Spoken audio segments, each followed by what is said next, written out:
inuupo, ante! Makapal at maitim na usok ang bumalot sa mga nasusunog na bahay sa Butuan City. Mabilis na kumalat ang apoy. Patuloy pang inaalam ang pinagmulan ng apoy pero ilan sa tinitingnan dahilan ang octopus connection sa kuryente at batang naglalaro ng posporo. Itinuro ni retired Police Colonel Royina Garma si dating Pangulong Rodrigo Duterte na nag-utos daw na ipatupad ang nationwide na mala Davao model ng War on Drugs noong 2006 o 2016. Sa pagtinig ng Quad Committee ng Kamara, umiiyak na idinitalya ni Garma ang model na may kaakibat daw na bayad ang bawat drug suspect na napapatay sa mga operasyon. I received a call from the President, Rodrigo Roa Duterte, at approximately 5 a.m., instructing me to meet him at his residence in Doña Luisa, Davao City.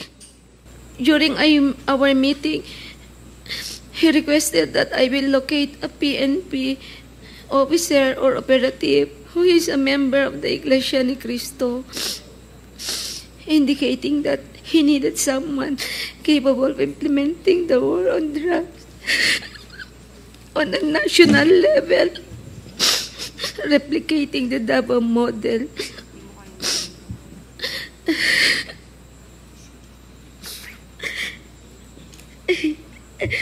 The Davao model referred to the system involving payment and reward.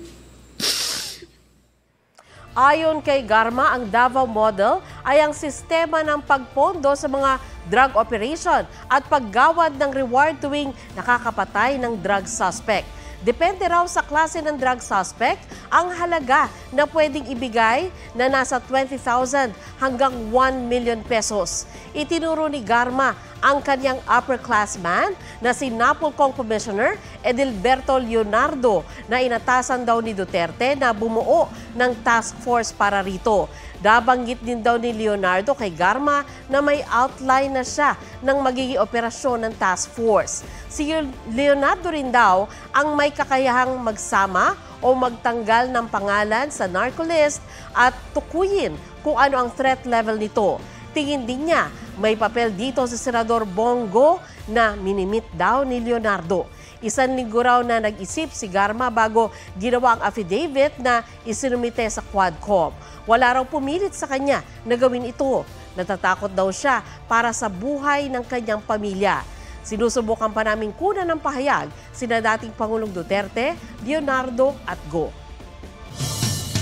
Itinuro rin ni Kerwin Espinosa si dating Pangulong Duterte na nasa likod ng pagpatay sa kanyang ama na si dating Albuera Leyte Mayor Rolando Espinosa.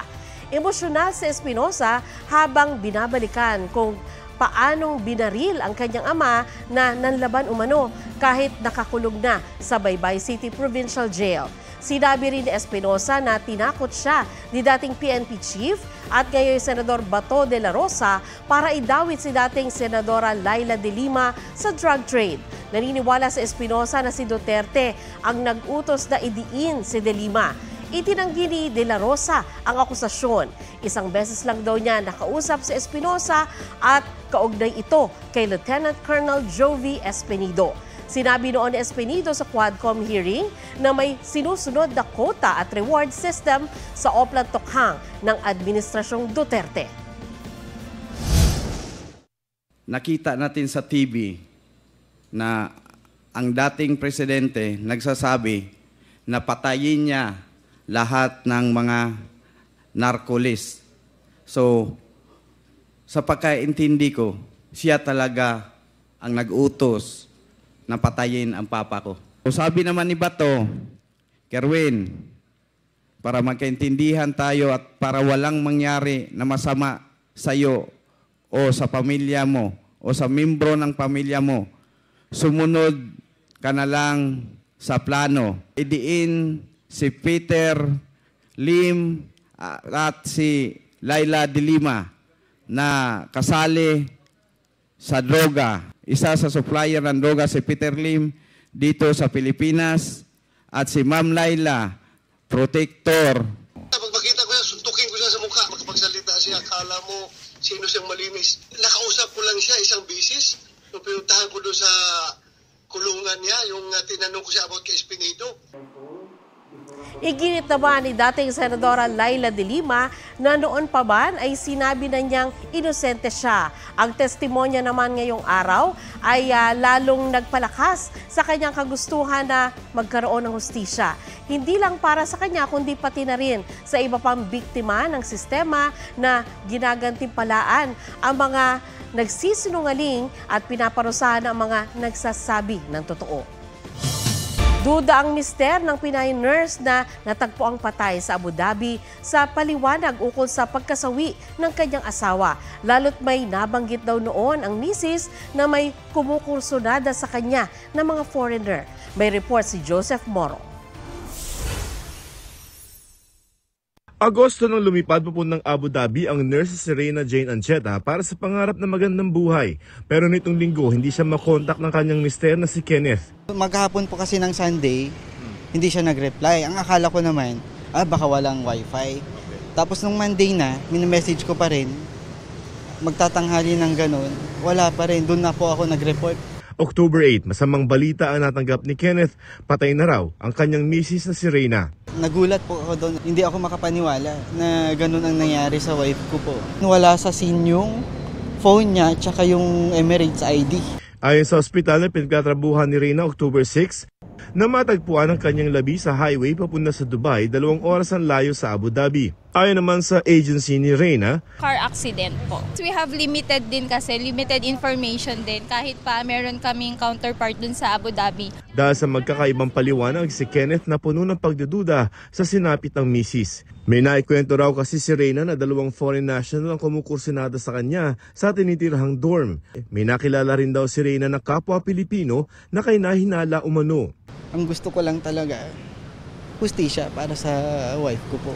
Gusto kong malaman at makita ng proof na vehicular accident talaga. Sabi ng Department of Migrant Workers, hinihintay nila ang police report ng mga otoridad mula sa UAE.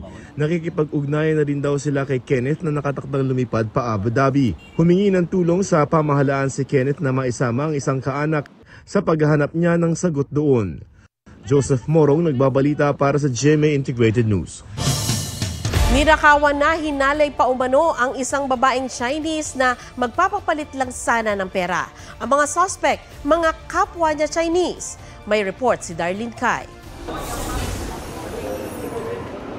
Balisa at hindi makapagsalita ang 38 taong gulang na babaeng Chinese national na ito habang nagre-report sa Pasay Police. Ginahasa at ninakawan daw siya ng mga kapwa Chinese nationals. Sa sobrang trauma, hindi pa raw niya kayang magbigay ng panayam kaya kaibigan niya ang nagkwento.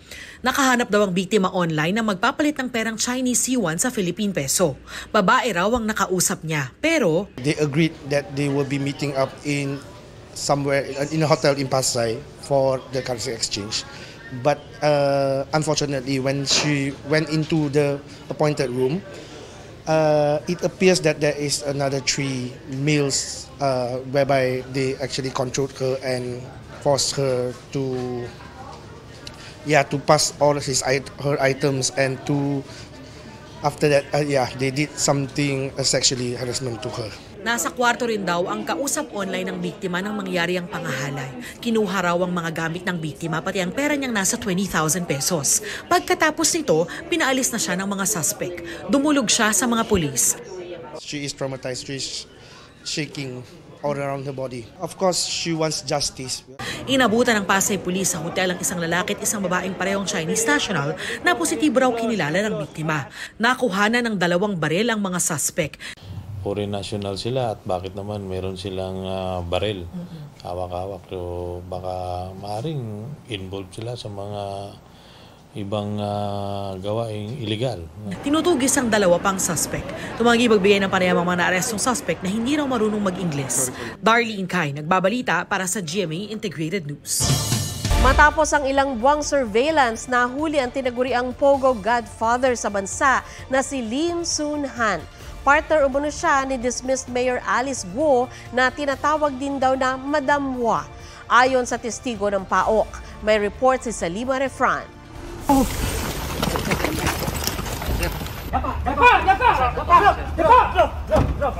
Sa puwersang inaresto ng Presidential Anti-Organized Crime Commission o PAOK, AFP at Bureau of Immigration, si Lin Shunhan sa Binyan, Laguna kagabi. Siya ang tinaguriang Pogo Kingpin o Pogo Godfather sa bansa at sinasabing big boss ng Lucky South 99 sa Porac, Pampanga. Sa tulong ng interpreter, dumipensa si Lin. He thinks he's arrested strong guys. And then maybe after that, he will provide the passport. Pinakukumpirma pa sa Chinese Embassy ang passport niya na nasa ilalim ng pangalang Liu Dong. We will check baklas yung picture. Ibig sabihin, meron siyang nakitang passport, tinanggal niya yung picture, nilagay niya yung picture niya, tapos inassume niya na kung sino yung nasa passport. Sa ilang buwang surveillance kay Lin, bantay sarado siya ng bodyguard. Paiba-iba rin daw ang mga mamahalin at armored o bulletproof niyang sasakyan. Sa impormasyong nakalap ng PAOK, pinanganak si Lin sa Fujian, China noong 1991. 2016 nang una siyang dumating sa Pilipinas. May SRV o Special Resident Visa din si Lin, dahilan para malaya siyang manirahan at makapaglabas-masok ng bansa. Sila yung mga nagsimula ng Pogo Hub dito, mga Pogo operations dito. Although they started small, during 2017, lahat ng Pogo na tinayo nila talagang scamming ang intention.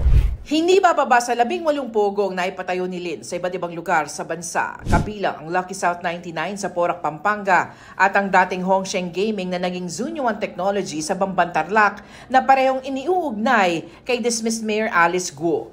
May hawak daw ang PAOK na testigo magpapatunay ng koneksyon umano ni Guo kay Lin. Nalaman ko na nga lang po na mayor siya at siya si Alice is noong nagsisinik na. Siya, si Madam Wise nagre-report kay Boss Boga kung ano na yung status ng pagtatayo doon sa loob ng Baufuland. Magka-partner po sila.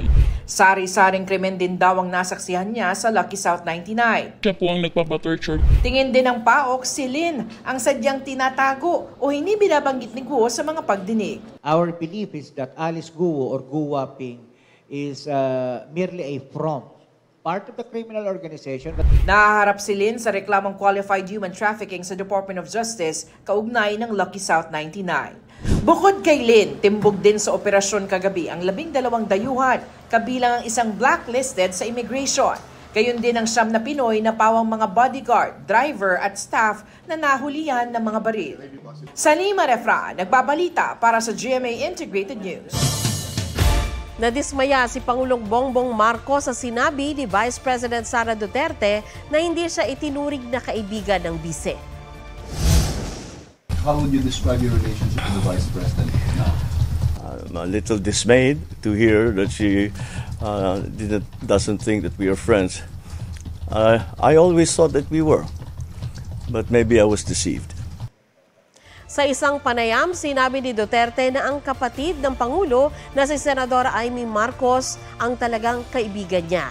Kahit kailan ay hindi raw sila naging magkaibigan ng Pangulo kahit naging magkatandem sila noong eleksyon 2022. Ang pagdalo ni Pangulong Marcos sa ASEAN Summit, ang unang foreign trip ng Pangulong Marcos na hindi niya itinalagang caretaker ng gobyerno si Duterte. Suspended without pay. Yan ang parusa ng PBA o Philippine Basketball Association sa player na si John Amores matapos masangkot sa pamamaril. Sinabi ng PBA na hindi maglalaro si Amores para sa kanyang kuponan sa 49th season ng liga. Matatanggap pa rin ni Amores ang kanyang sweldo bilang bahagi ng PBA pero hindi ang sweldo para sana sa mga laro na suspendido siya. Kailangan din niyang sumailalim sa counseling para sa anger management at makakuha ng clearance mula sa mga counselors bago makabalik. Nag-ugat ang pamamaril sa away basketball sa isang barangay sa Lumban, Laguna. Naharap si Amores at kanyang kapatid sa reklamong attempted homicide.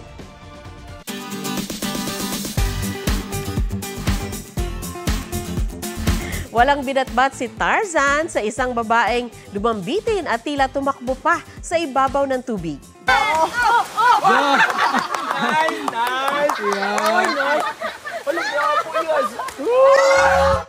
Biro ng netizens, she was a fairy. Yan si Arnelli Balasabas na nag-alak Carlos Yulo. Perfect landing pa.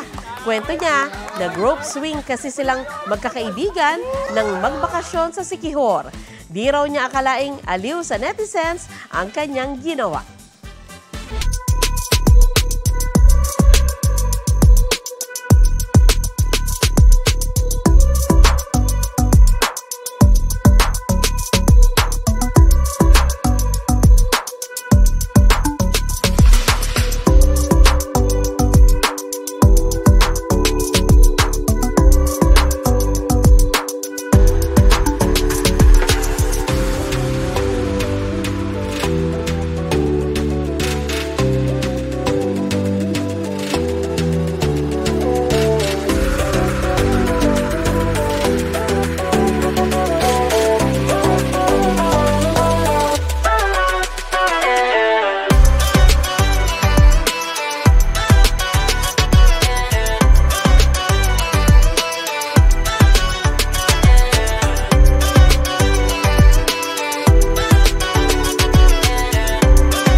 Huwag magpahuli sa mga balitang dapat ninyong malaman.